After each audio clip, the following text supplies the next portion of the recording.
আটক ব্যক্তিকে ছিনিয়ে নিয়ে পুলিশের ওপর হামলার ঘটনায় নিরাপত্তা দিতে সারা রাত গোপালগঞ্জের টুঙ্গিপাড়া থানা ঘিরে রেখেছে সেনাবাহিনীর সদস্যরা। রোববার ২ ফেব্রুয়ারি রাত ৯:৩০ থেকে সোমবার সকাল ৮:৩০ পর্যন্ত সাঁজোয়া যান নিয়ে টুঙ্গিপাড়া থানার সামনে অবস্থান করেন সেনাবাহিনীর সদস্যরা।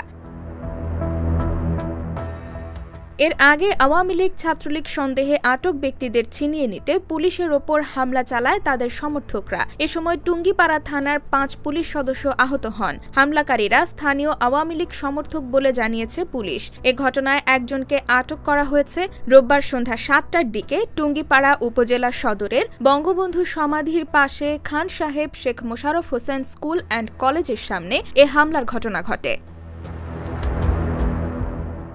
জানা গেছে, সন্ধ্যায় খান সাহেব শেখ মোশাররফ হোসেন স্কুল অ্যান্ড কলেজের সামনে আওয়ামী লীগের ডাকা কর্মসূচির লিফলেট বিতরণ করছিলেন স্থানীয় আওয়ামী লীগ ও ছাত্রলীগের নেতাকর্মীরা। এমন সময় খবর পেয়ে পুলিশ ঘটনাস্থলে পৌঁছে লিফলেট বিতরণ বন্ধ করতে গেলে পুলিশের সঙ্গে বাকবিতণ্ডা হয় তাদের। পুলিশের কাজে বাধা দেওয়ার অভিযোগে ওই এলাকার মুদি দোকানদার সাফেদ গাজীকে আটক করে নিয়ে যাচ্ছিল পুলিশ।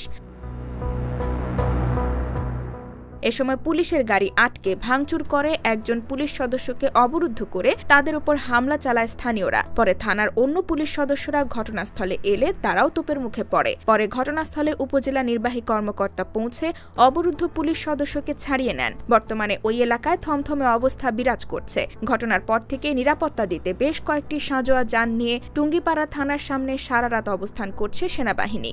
এছাড়াও টুঙ্গিপাড়া থানা এলাকায় অতিরিক্ত পুলিশ ও আইনশৃঙ্খলা বাহিনী সদস্য মোতায়েন করা হয়েছে। IBTV USA, new York.